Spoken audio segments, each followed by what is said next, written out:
All right, Tammy, my watch just struck 1 o'clock. Is it okay if I go ahead and get us started here officially? Yes, please do. All right, awesome. Well, good afternoon, everyone. If you are on the East Coast, and good morning if you're on the West Coast or somewhere in between. Thanks for being here for today's Bloomerang webinar, Building Trust to Skyrocket Fundraising Results. My name is Stephen Shattuck, and I'm the Chief Engagement Officer over here at Bloomerang. And I'll be moderating today's discussion, as always. Just some housekeeping items before we begin. Just want to let you all know that we are recording this session, so if you have to leave early or maybe you want to review the content later on, we'll get you that recording this afternoon, I promise. We'll send you the slides once again as well in case you didn't already get those. So have no fear. We'll get all that good stuff to you this afternoon. Just be on the lookout for that. But most importantly, as you're listening today, please feel free to use that chat box right there on your webinar Ready Talk screen. I know a lot of you already have. That's great. We try to make these sessions as interactive as possible. So don't be shy. Don't sit on those hands. We'd love to hear your questions and comments. And we're going to save some time at the end for Q&A. We'll try to get to as many of those questions as we can before 2 o'clock Eastern. You can also do that on Twitter. Send us a tweet. I'll be keeping an eye on the Twitter feed there. And if you have any trouble with the audio through your computer, we find that the audio by phone is usually a lot better. So if you've got a phone nearby, if you don't mind using that to listen in, it won't bother a coworker or anything, try that before you totally give up on it. There is a phone number in the email from Ready Talk that went out around noon Eastern today. So give that a try if you have any technical trouble with the audio. And if this is your first Bloomerang webinar, I just want to say an extra special welcome to you folks. We do these webinars every Thursday, almost every Thursday. We only miss a couple Thursdays out of the year, literally. One of my favorite things we do at Bloomerang for sure. But what we are most known for is our donor management software. So if you're interested in that or just want to kind of check out what Bloomerang has to offer, you can visit our website. You can watch a quick video demo even, see the software in action. It's pretty cool. Don't have to talk to anyone if you don't really want to. Which is fine. Don't do that right now, though, because you're all in for an extra special treat. We got one of my favorites here, a longtime guest of the Bloomerang webinar series. It would not be a full year without having Tammy Zonker with us. Hey, Tammy. How's it going? It's going great. Thanks for having me, Stephen. Oh, yeah. I would not dream of not having you. One of our favorites, one of a good friend of Bloomerang, like I said. And I just want to brag on Tammy real quick in case you guys don't know her. You should know her. She's awesome. She is one of the leading experts. In fact, she was named one of America's top 25 fundraising experts, and you're going to find out why here real soon in this presentation. Has raised a lot of money during her career, over $450 million through organizations she's worked for, through her clients. In fact, she also raised a $27 million. Is that right, Tammy? A single gift of $27 million? That's pretty good. That's more than most people raise in their lifetime. So I'd say that's pretty good. If you, like I said, if you see her on a conference schedule, check her out. She does lots of other webinars. She's got e-courses out there. I'm sure after today you're going to see her name if you weren't already seeing it. But she's going to tell us all about trust. I love trust, and it's not something we hear a lot of fundraising. So this is definitely a unique presentation that I know all of you are really going to enjoy. So Tammy, I don't want to take up any more of your time. Take it away. Tell us all about building trust, my friend. All right. Awesome. Thank you, Stephen. So we are going to talk all about building trust and why that is so important in our donor relationships. And there's actually quite a bit of science behind it, but not the boring kind of science, the kind of science that is engaging and intriguing and you can actually apply to skyrocket your fundraising results, to retain your donors, to inspire them to give even larger gifts and more often. So let's kind of dig into the content. The first thing is to just notice that there is a whole trust economics. There's a report, a very recent report, an influencer marketing study that said that lack of brand trust is costing U.S. companies more than $2.5 trillion, $1 trillion each and every year. And in fact, if you really look, if you're a student of Patrick Lencioni, who wrote the book, The 5 Dysfunctions of a Team, he identified the pyramid that you see here in front of you. This is the 5 dysfunctions in a pyramid style. And the very basic dysfunction within teams is having an absence of trust. So you can't even grow your trust or build or strengthen relationships, whether it's within your team, and I say this also applies to your donor relationships. You simply can't build and strengthen them without having robust trust. And the only way to build that trust is to really overcome our own fear as fundraisers, that fear of being vulnerable. So what we know is from all of the research is that without trust, we conceal our weaknesses, we conceal our mistakes. We hesitate to ask for help or to help others outside our own teams or our own area of responsibility. And without trust, we are suspicious of people. We jump to conclusions. And here's another really important criteria. Without trust, we dread meetings and we avoid spending time with people. So when we think about some of the challenges that we have, engaging donors, meeting with board members, giving updates to some of our major donors, oftentimes it's hard to get the appointment. And at the core of that could actually be an issue of trust. So more research for you. CEO Magazine published a fascinating article about trust in the workplace. And the research says that people who work in a workplace where they say trust is high, they experience a greater sense of purpose. They have more energy and joy. They're more collaborative, both within their work groups and within other work groups inside that company. They're more loyal, both to the corporation, to their teams. They're more loyal to their direct reports. They're more loyal to their supervisor. They're just more loyal. And they experience much more happiness and, in fact, 74% less stress. So I know everybody on the phone would love to experience a greater sense of purpose, more energy and joy, more collaboration, to feel more loyalty, more happiness, and certainly to feel less stress.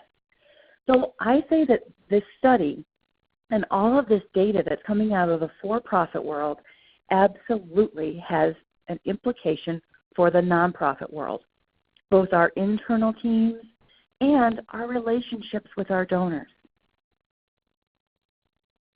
So I have to ask the question, what causes us to trust each other anyway? And I would actually love to hear from you. So in the comment box, I want you to just jot down, tell Stephen and I what causes us to trust each other. And I'll read a few of those out. Honesty, yes. Predictable behavior, dependability, accountability, transparency. I've got to know you've got my back. Actually following up and doing what you say you'll do. Amen to that. Leadership, openness, communication, credibility, integrity, authenticity,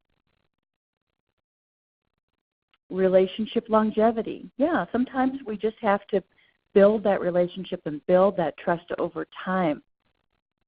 Diane says, admitting when you're wrong. There were a lot of comments, too, about what causes us to distrust each other is keeping secrets. Loyalty inspires trust. Vulnerability inspires trust. Consistency, yes.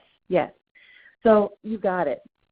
Those are definitely the manifestation of trust. When we feel trust, when we see trust, when we experience it, that is exactly how we see it. But inside our brains, what actually causes us to trust one another is oxytocin. Oxytocin. So it's the chemical, which is also known as the love hormone, that causes us to trust people. And, of course, the things that you described, being authentic, experiencing sincerity, sharing and open communication, integrity, those things actually help produce the oxytocin. So it's the oxytocin that originates in the brain and makes its way through the bloodstream that actually creates that feeling of trust. It promotes attachment. and affinity for one another. So mothers who, if I can tell tales, Stephen is a brand new daddy. So when mothers give birth, they have an increase, a skyrocketing amount of oxytocin that's produced in their brain that goes through their bloodstream, and that's how the attachment happens. So all that to say, we want more oxytocin being generated within our donors so they feel that same sense of attachment and trust and affinity for us as representatives of the organization and as the conduit to feeling that affinity and attachment to our mission. So what increases the level of oxytocin in the brain really boils down to 4 things. It's empathy, connection, generosity, and joy. So how can we, on purpose, create this experience for our donors so that we can accelerate the depth of the trust and the speed of the trust and loyalty that we're able to co-create with those donors? So I took that research and kind of formulated it into what I call the trust and loyalty wheel. So you can see how empathy, connection, generosity, and joy lead the donor to feeling that trust and that loyalty. So what's interesting, the data says, in fact, Penelope Burke of Cygnus Research, of course, is such an amazing source of research and insights into donor behaviors, beliefs, and values. And she has said that it takes about 2 years for a donor to trust you enough to give you their most generous gift. And of course, what we sadly know in our industry is that the average tenure of a development officer is 18 to 24 months. So just when those donors are on the cusp of really trusting us and having that affinity for our work, we leave. And then that brick wall goes up, donor trust plummets, and they have to start all over again with the next development officer. So you can see why it's so important that we somehow accelerate this trust-building process so that we can get to those feelings where the donor is experiencing more empathy, more connection, where they can make that maximum generous gift and feel and experience ultimate joy as a result of making that gift. I've sprinkled in a few quotes throughout the presentation that I think are especially meaningful, and I love this one. When trust is gained, loyalty is returned. And I think that shows up even in the comments that you shared when you were answering the question, why do we trust people anyway? And that's what we want. We want loyalty and generosity, of course. But, it's no secret, based on the Fundraising Effectiveness Project studies, all the great data coming out from Dr. Adrienne Sargent and Bloomerang, we know that donor loyalty, donor retention is a huge problem in our sector, right? So less than half of our donors are staying with us year over year. And when it comes to first-time donors, depending on the study, the data says that 70 to 80% of first-time donors never make that second gift. So how can we gain their trust so that loyalty and their retention, that they stay with us? All right. So I've created this matrix. On the right are the responses that we're talking about, that we want to evoke and inspire within our donor. We want them to feel empathy to the work that we're doing and those that we're serving. We want them to feel deeply connected to our work and our mission. We want them to make their most generous gift and experience the joy of that generosity. And how we can actually inspire that is through our own behaviors. The truth is, we are in the driver's seat. You see, because when we are vulnerable, whether it's through telling our own story, whether it's by telling the story of those we serve, or whether it's by telling what our organization can't yet do, what are our gaps, what are our challenges, When we are vulnerable with our donors, we inspire empathy. When we keep our promises and do what we said we would do, we inspire connection. When we empower the donor through giving choices and really creating opportunities for them to align with our work in ways that they value, that align with their beliefs, their generosity comes. And when we engage in reflective dialogue, it really does maximize the donor's joy. So we're going to do a deep dive into each of these behavior response sets and give you some tools so you can begin really building trust and loyalty at a much faster pace. All right, I do see a couple comments that a few folks who can't quite hear. So if you are having problems hearing, dial in. And I'm sure Stephen will pop in if we get any more of those feedbacks and just comments and let us know how to make certain that you can hear. Okay, so the first one, when we are vulnerable, the donor response is typically empathy.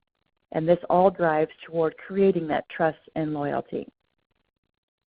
Brene Brown, who, of course, has written many, many brilliant books, one of my favorites is Braving the Wilderness, and she really spends a lot of time talking about the research of vulnerability and why it's so important to relationship development and loyalty long term.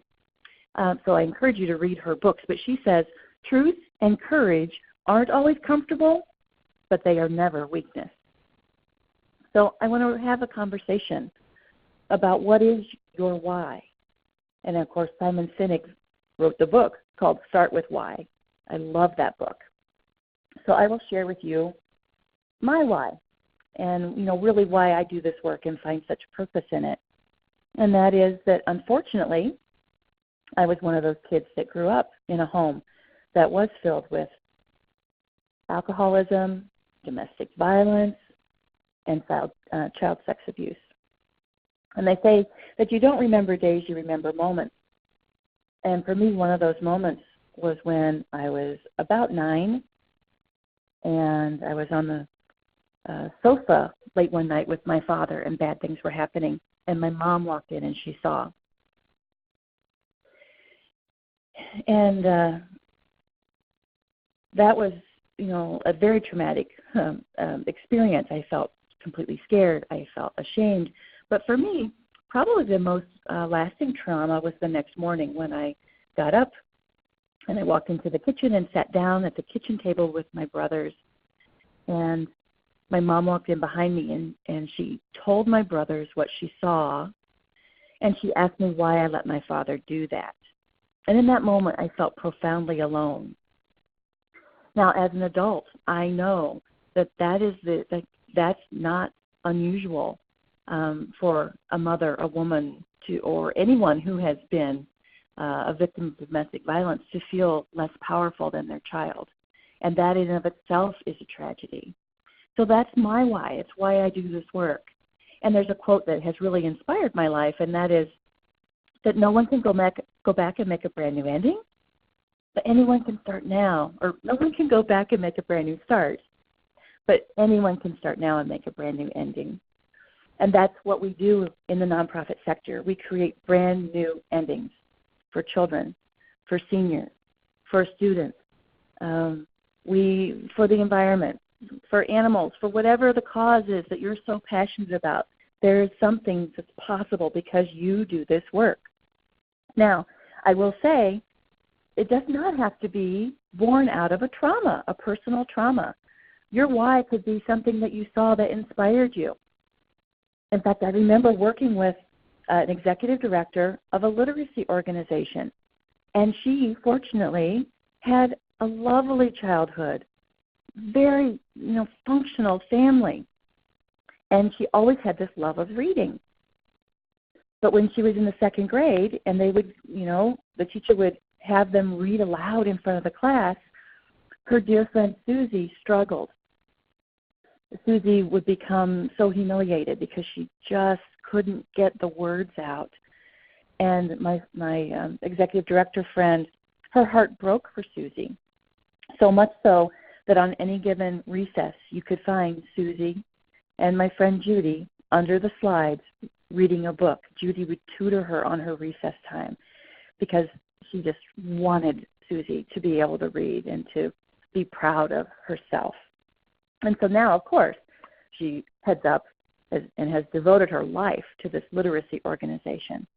So what's your why? And how can you articulate it? So all that to say, you really need to break it down into some key components, which I hopefully demonstrated for you. So first of all, you really have to be vulnerable to share your truth.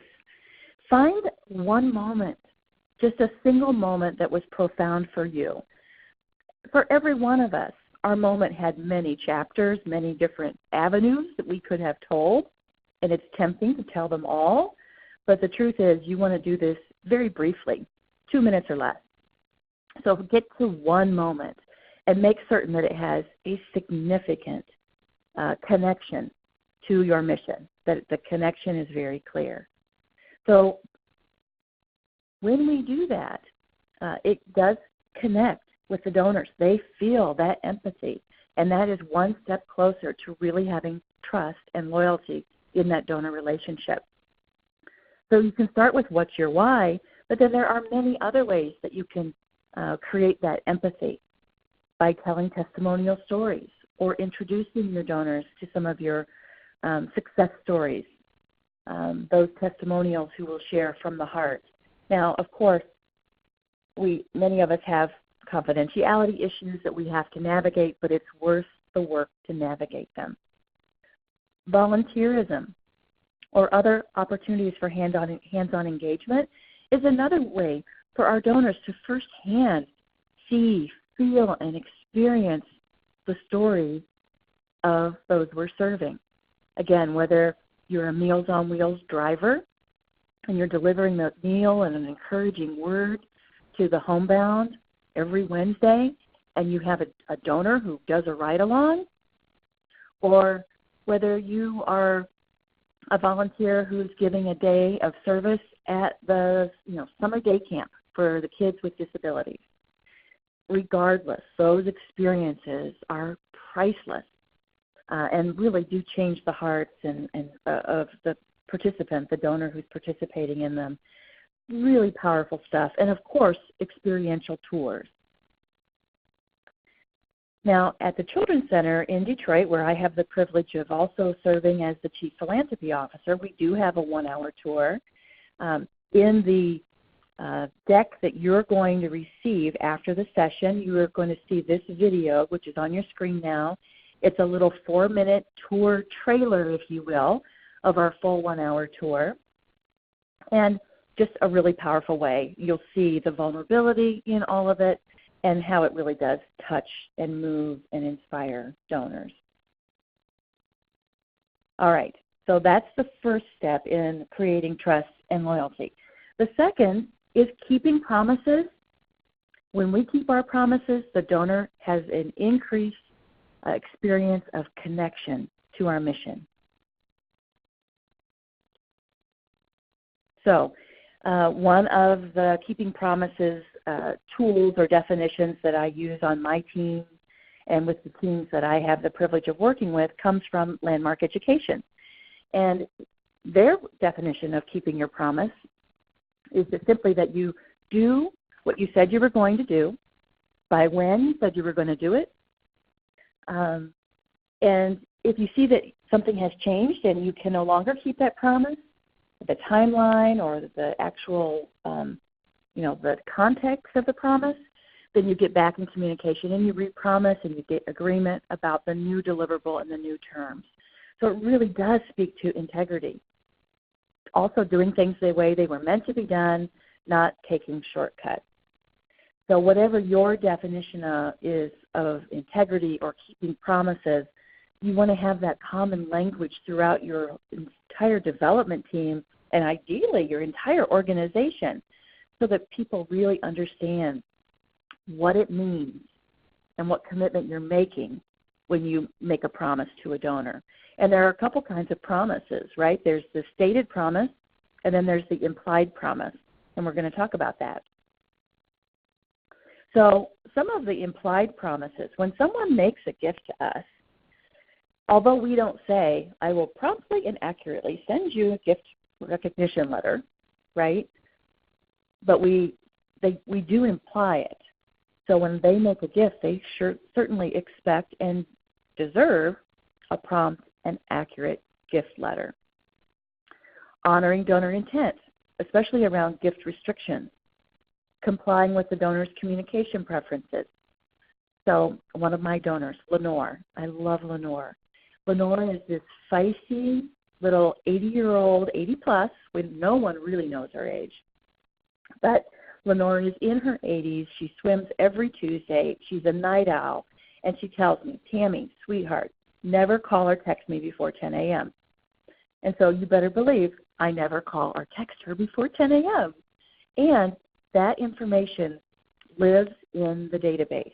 I mean, you've got to have a great database and keep all of this information, in there so that, heaven forbid, you leave your organization, the person who steps in to steward and cultivate and own that relationship knows those preferences as well. And, of course, that's one of the reasons that Bloomerang is such an amazing tool. Following up on commitments as agreed. Reporting on gift impact or outcome. Fulfilling recognition commitments. We owe it to our donors to align their interests with the associated meaningful engagement opportunities. So if it's my friend Judy who has a love of literacy, I'm going to absolutely invite her to be a reader at the Children's Center Read With Me program. Other implied promises are promptly returning emails and voicemails. And I suggest you have kind of a integrity timeline within your team. Within the team I work with, we like to do that within 24 hours. Even if we say, gosh, that's a great question. That's going to take me a little bit of time to get the answer, but I got the question and I will call you back or I'll email you, depending on their communication preference, on Thursday. And then just being, respectful of the donor themselves, remembering their name, noticing and acknowledging that they just had a new grandbaby. Even for my donors, I know most of them. The ladies, I know their favorite flower. I know their birthday. So maybe you don't promise to recognize and give a nod to those kinds of things, but if you're really looking to build lifelong relationships, to build trust, to build loyalty, and for your donors to know that they are so much more than just a source of revenue, these are the things that we have to do. These are the promises that we need to keep, whether they're stated or implied. Okay, Albert Einstein says that whomever is careless with the truth in small matters cannot be trusted with important matters. And that's really what I'm saying when I say know their birthday, know their favorite flower. And if not their favorite flower, for sure, know their favorite program. Know what area of your work is the most meaningful to them. Okay, the third area, the third component of the trust and loyalty wheel is really empowering the donor, giving them choice, empowering them and giving them all that they need to make their most generous gift in the fastest time frame possible. So what does that really mean? So when I talk about empowering the donor so they can make their most generous gift, I'm really talking about connecting them to the most meaningful opportunities. And meaningful is in the eye of the donor, right? So co-creating with them those giving opportunities.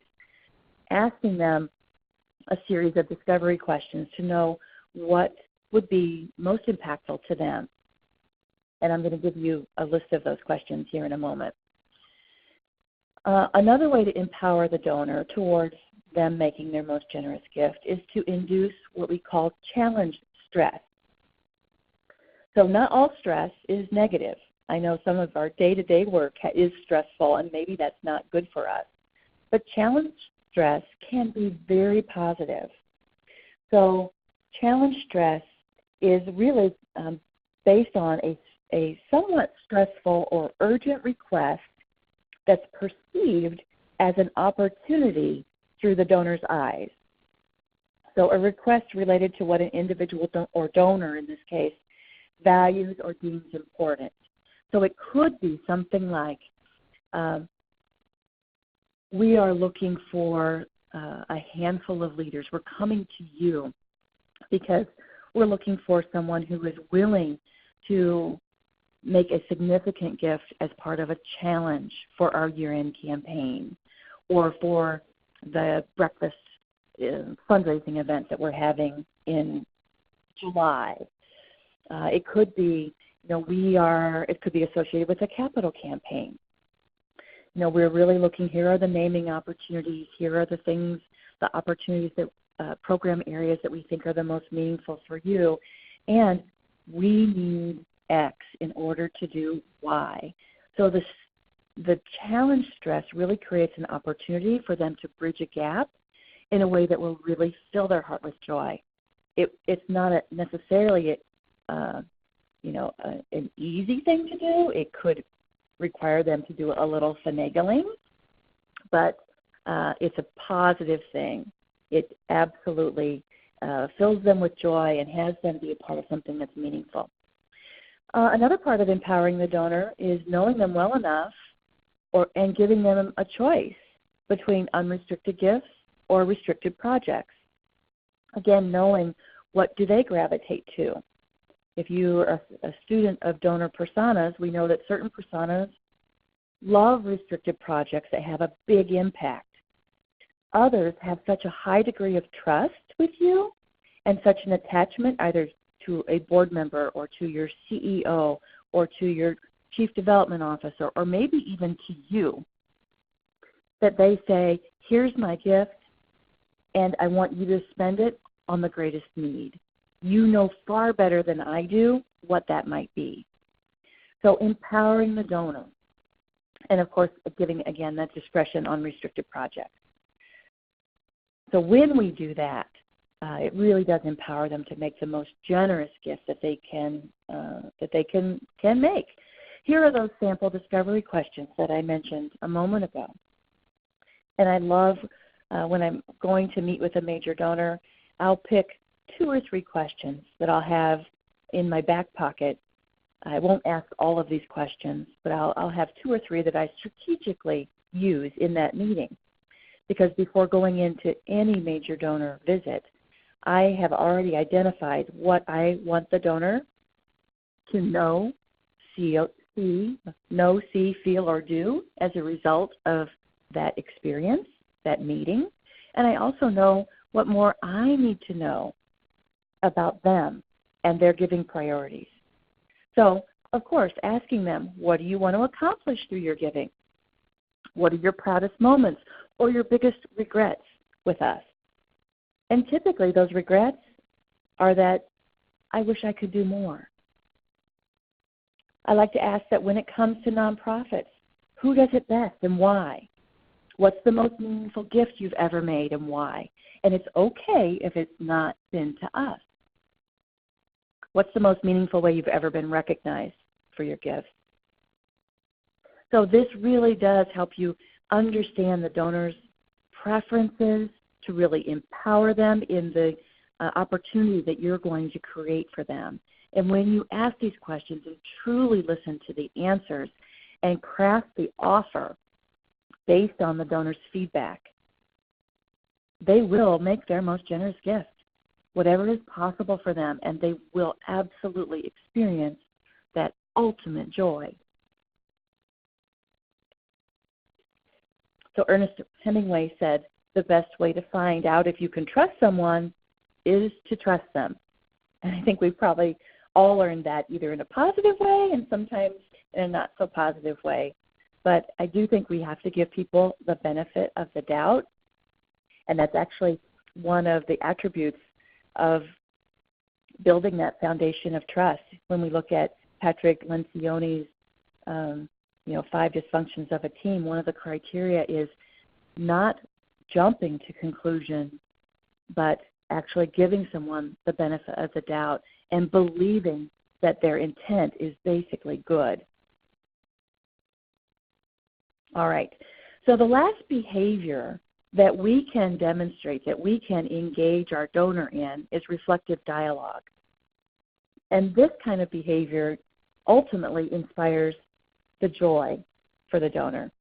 It really is an acknowledgement tool so that they are present to the impact of their gift, either whether it was their last gift, a specific gift, or their cumulative giving, depending on the scenario. And again, what you're trying to present to the donor.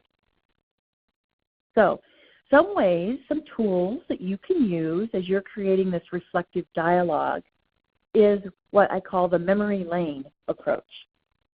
So sitting down with that donor and just kind of going back to the beginning.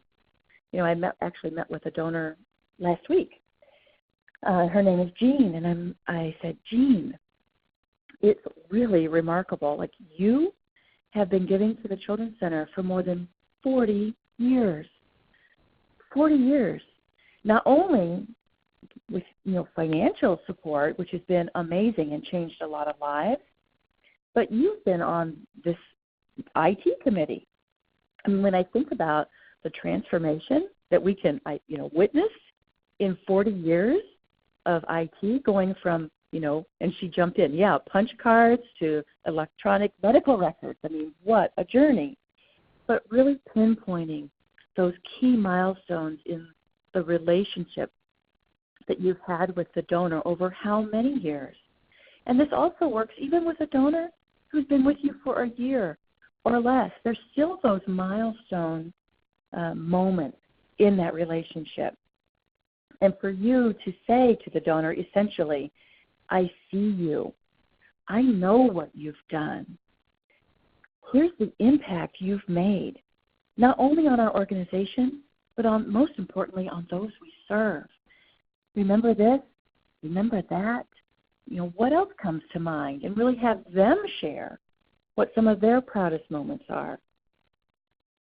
This is priceless in deepening that relationship, building trust, and really inspiring loyalty. And trust me, the donor will really, really feel acknowledged and experience that ultimate joy, which is what we want for every donor. Which is so funny because after that meeting with Jean, of course, I sent her a handwritten note, and our notes actually passed in the mail. I received within, so that meeting I think was last Thursday, and Monday I got a handwritten note from her thanking me for thanking her. It's amazing. So I want this for you. Obviously, impact reporting, whether it's the specific impact report of a gift that was made, private family foundation, individual major gift, whatever you put out there as the solicitation mechanism. So if it was, for example, a year-end appeal, and you said, that here was the challenge you were looking to meet, letting them know even in the gift acknowledgement letter, what their gift will be accomplishing. So any kind of impact reporting that talks about the impact on those you're serving will help inspire that joy. An affirmation that they did the right thing and you are trustworthy. Clearly, immersion in a success. So if you have anything to do with education, inviting your donor whose passion is education to attend a graduation. Even at the Children's Center, we do a little graduation recognition for any client who's served. Again, these are children and youth who really have experienced some pretty unimaginable challenges, whether it's abuse or neglect or the trauma of poverty, or they're in the foster care system. And believe me, to see a young person who has overcome so many challenges at such a young age to celebrate graduation, to announce that they're going off to this community college or this university or this culinary school, and to talk about their future and hear them thank the Children's Center or their clinician. And then ultimately, our work is to translate, you made that happen, Mr. or Mrs. Donor. Overcoming challenges. Again, when we're doing that memory lane, to talk about the challenges that our organization has faced and how the donor has been there every step of the way. And then, of course, expressing gratitude, just pure gratitude. I think if there's anything that we've learned out of all the research on our donor retention challenges, it's that our gratitude must be personal, specific, and frequent. So all of those activities and tactics, strategies, if you will, in that reflective dialogue mechanism will really have the donor experience ultimate joy. And when they feel that kind of joy, they want to give again and again and experience that joy again and again. Here's a video of a testimonial. You'll see it in the deck that you'll actually get. But I just love giving my major donors, especially, a front row seat to any of the video testimonials or live testimonials that are a part of our any of our events, because they can see firsthand how they're changing lives. So, again, when it comes to expressing gratitude, Penelope Burke and Cygnus Research, they've done some amazing research that has given us amazing insights. So this gratitude expression is not just smushy love stuff, right? This actually produces a result based on the research. So annually, Cygnus Research surveys over 30,000 donors in North America, and then they culminate that feedback and provide us with insights. And some of the most recent insights include 95% of those survey respondents saying that they would appreciate a board member calling to say thank you within a few days of making a gift. And if they received that call from a board member, 85% of them would definitely or probably support the charity again. Now, compare that to the data that less than half of our donors are staying with us year over year. Compare that to the data that says 70 to 80% of our first-time donors never make a gift to us again. 86% of those that were surveyed said they would definitely or probably give an even larger gift if they received that thank you call. So again, this is one of the ways that donors will experience joy. It's one of the things that drives their trust and their loyalty. So we absolutely have to leverage our amazing board members in this manner. And not every board member will do it. I know, I'm a realist. I'm a fundraising practitioner in addition to being, a trainer. But those that will make a difference. So don't expect everyone to make the calls. Find those vital few who will do it and do it well and partner with you. And, of course, all that goodness, those voicemails, those conversations, all get recorded in your donor database. Stephen Covey said that trust is the glue of life. It's the foundational principle that holds together all relationships. And that could never be more true than in the world of fundraising. So here's the deal. You can do this. You have the tools to build a culture of trust within your organization, whether it's with your colleagues, whether it's with your specific team, and certainly with your donors. It is a process. And all we really need to do is to be intentional and to make the time to do it, which might mean that you have to create a stop doing list, a good old-fashioned Jim Collins, good to great, stop doing list or do differently list. If you find that you don't have the time to take care of donors in this manner, at least your major donors, if you could identify your top 50, 75, 100 donors and be this intentional with them, you would see the retention rate skyrocket. You would see their gift values increase. You would see them introducing you to their networks because they can trust you with those relationships. Now, we know that trust gets broken sometimes. Here's a quote that it wasn't attributed to anyone, but I love the quote. And the quote is that trust is like an eraser. It gets smaller after every mistake. So I included a little video clip that will be in the deck that you received from Stephen. And it's just a clip from the Meet the Fockers, right? Remember when Mr. Focker is talking to Jack, his daughter's fiance, and he's talking about the circle of trust. And once you're out of the circle of trust, Jack, it's very hard to get back. So it's a cute little snippet. You'll love it. But here's the deal. You can course correct when trust has been broken or when trust is at risk. So the first thing is to be transparent about whatever is going on and take it to the donor. You want to take it to them before they bring it to you. Or worse yet, they hear about the issue and they simply go away and don't even give you an opportunity, right? Because trust was broken. So you want to take it to them. Engage in that reflective dialogue about all the good things that happened along the way, thanks to them. And now we find ourselves at a crossroads. Introduce whatever thing is suspicious, broken, disturbing. Maybe it's ending the year, unfortunately, at a net loss. Maybe it's, an aha moment out of a program. Maybe it's some unfortunate press you received. You want to bring it to your donors first and provide those insights, those ahas, and here's what we're doing moving forward, and ask for their feedback. And in some cases, when it's very personal, you may need to apologize, sincerely apologize. And maybe some of the higher-ups in your organization need to apologize too. So it's really on us to clean messes up before the donor brings them to us.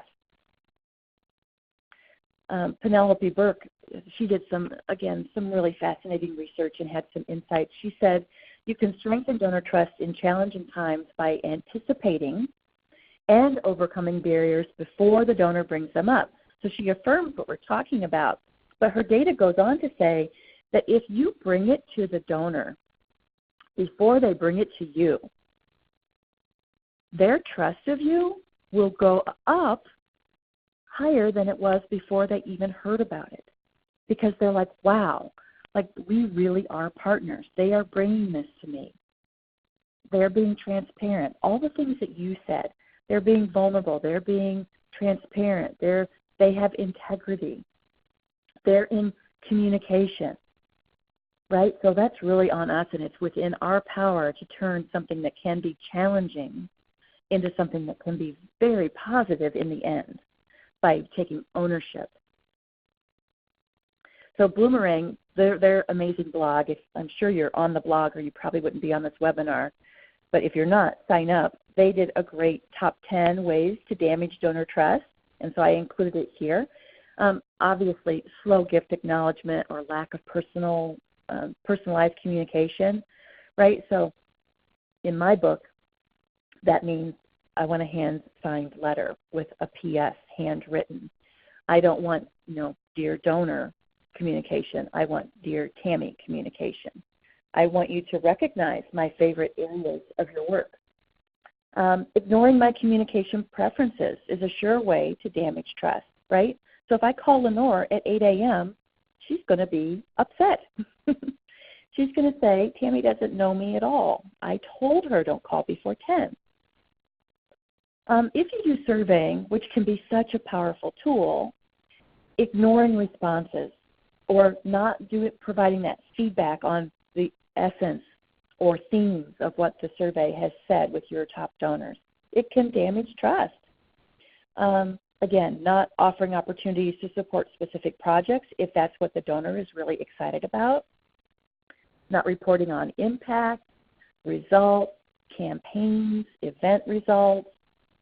Not recording meeting details or details about the donor. I've heard this again and again and again from donors. Gosh, it's so upsetting to me when Joanne left the organization, the next person came and asked me the same questions that Joanne had asked me a year before. Like, can you guys just keep notes on this? Could somebody read the notes, please? Because it really erodes my trust when I have to go through this again and again, and it makes me feel like I'm not really that special to you. Not recognizing donations or not recognizing volunteerism, exclusively recognizing donations. Here's the thing. For most of our donors, money is precious. Time is even more precious. So we really need to recognize all the contributions that donors give to us, their expertise, their time, their financial support, their emotional support. And certainly if you treat a referral that I sent to you poorly, if you don't follow up with them, if I introduced my friend to you and they made a gift and they don't get an acknowledgement letter for weeks and then it's generic or poorly written, like I'm probably not going to send someone else to you again in the future. And then again, lastly, not associating a gift if I gave through the community foundation or through my business or outright, recognizing them somehow as separate when really they're all my gifts, right? So looking at the whole person. So if our donors were here on the call, and I'm sure every one of you is a donor to multiple organizations, here's what the donor says, right? Trusting you is my decision. Proving me right is your choice. As fundraisers, it is our choice if we are going to affirm that donor trust, if we're going to affirm their decision to invest in us. It's on us to let them know you made a great decision. Your investment was a wise one. We get you, we see you, you're making a difference. So, again, please, if nothing else, print this particular page out, pin it up in your work area, tuck it in your moleskin, and really begin, before you meet with that next donor or you send that next letter or you invite someone to that next event, consider how you could begin intentionally engaging the behaviors on the left, the vulnerability, keeping your promises, empowering the donor, or engaging them in reflective dialogue so that they have that experience of feeling empathy, feeling that connection to you and to the organization, really tapping into their highest level of generosity, and as a result, them experiencing the ultimate joy. It's not normal. We're so busy. It's almost like we're like a production line because of the volume of work we're doing. So to slow down and be intentional in this way is not normal. It will have you stand out. But here's the thing. If you're always trying to be normal, you'll never know how amazing you can be. And you are amazing. So choose wisely. I want to put questions, but I definitely put up this resource, suggested reading and resources. If you're interested in more details about the data that I've shared or do deeper reading on trust, here's just a great source list, and I encourage you to check it out. All right, Q&A. So type in your questions. And Stephen, if you've got questions coming in from Twitter land, then by all means, let us know those too. Will do. But first, we owe you our gratitude, Tammy, for sharing all this wisdom with us. So thanks for being here. Great information. I just love hearing from Tammy. She's been in your shoes. She knows what she's talking about. But yeah, we do have a little bit of time for questions. So if you haven't already sent one in, please do so. I know we got a lot of good comments from people, and thanks for those of you who were chatting in.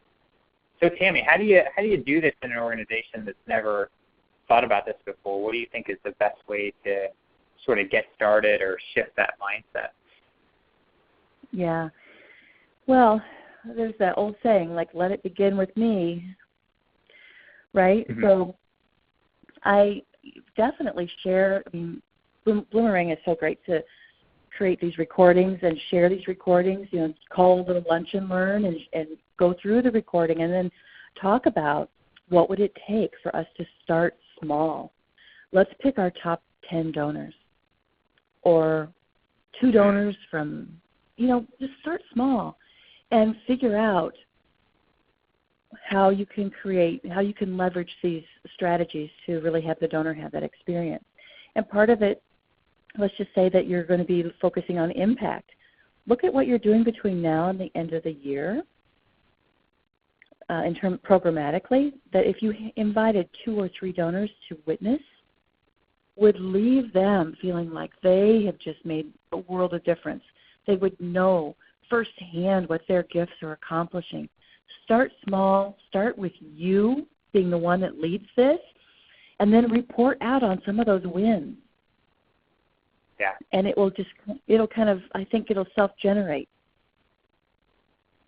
I love it. Along the lines of reporting out, Nikki's wondering if you should use newsletters for that, or would you limit it to just individual groups of donors? Do you think that everyone on the newsletter list should get those stories, or would you maybe save some for certain segments of donors? How do you kind of divide up that storytelling and reporting aspect? Yeah. Well, I'm a big believer in segmentation, and Stephen, I know you are too. Yeah. So I absolutely, would include these stories in the newsletter. What I like to do is look at all of the donor communication, whether that's digital communication, print communication, that you're reporting outcomes, whether it's events or face-to-face opportunities, and kind of stratify them by emotional impact. So in other words, the different segments can receive the higher emotional impact. I would love it if everyone could meet a success story, but not everyone can. So let's have those face-to-face, coming to graduation, or reading with kids in the Read With Me program. Save those for maybe some of your higher-end donors or donors who have the capacity to be a higher end. And look at some of those other communication channels like the newsletter for some of your other donors who are giving at lower levels. Yes, send it to everyone, but let that newsletter be more of an affirmation, like, oh, yeah, I read with those kids. How great to see them highlighted in the newsletter. But I'll also say don't underestimate, of course, your monthly donors, because we know those are the folks who are so likely to become legacy givers. So even if their gift is $5 a month, $10 a month, we definitely want to segment and be strategic about the kind of immersive experiences and outcomes reporting we give to each of those segments. I love that advice, because you may already be sending 12 receipts to monthly donors. You might as well throw some stories in there and not make them so transactional, right? Yeah, exactly. I mean, one of the things I learned even from, Simon, trying to think of Simon's Simon's last name. Oh, my goodness. Simon Scriver? Thank you. Simon Scriver, who we love from Ireland. He introduced something that we call paperclip magic. So it's just printing some photos, like Polaroid-type photos, and attaching that to a gift acknowledgement letter. I mean, my goal when I send those out now, inspired by Simon, is when I do a major donor visit, I hope to see that picture on their refrigerator. Yes. Or the mantle, absolutely. Yeah, the paperclip is like the secret weapon. I love that advice. Yes. Well, we're running out of time, Tammy. I know you and I could talk about this stuff all day, but I want to be respectful of everyone's time. We got your contact info. What should people do? Visit your website, follow you on Twitter, all that good stuff. Yeah, please. Sign up on my website to get access to other free resources. Follow me on Twitter. But if you've got specific questions about really how to build trust, both inside the organization and with donors, you can always send me an email. I'm happy to support you in whatever way I'm able. Please email her. Obviously awesome. And if you're up in Detroit, look her up. Yeah, Tammy, come see me in thanks Detroit. for being here. This is Thanks fun. for having me. Thank you so much. And we are going to send out the recording and the slides, specifically if you can watch those videos. You definitely want to watch that first video. It's a really cool story, something that I think every organization can make a video like that, should. So be on the lookout for that. I'll get you all that good stuff this afternoon, I promise. Check out our website as well. We got some cool resources there as always. And we got some great webinars coming up as well. We're going to keep going every Thursday. 1 week from today, no exception. It's annual appeal time. I cannot believe it. It's mid-September. You're probably already thinking about annual appeals. Maybe you've already shipped those off to the printer. If you haven't, it's not too late. Join this webinar. We're going to talk about how to use psychology and neuroscience in your annual appeal. It's going to be a fun one, kind of nerdy, but there's some cool stuff in that, I promise. Claire Axelrod is awesome, one of our favorites. So be there, totally free, totally educational. Register for it now. There's other webinars you can register for. We even got some out into 2019 already, which I cannot believe, but it's true. So hopefully we'll see you again some other Thursday, if not this week. So have a good rest of your day. Have a safe weekend. If you're on the East Coast, we're thinking about you with the storm coming. Please stay safe, and hopefully we will talk to you again soon. Bye now.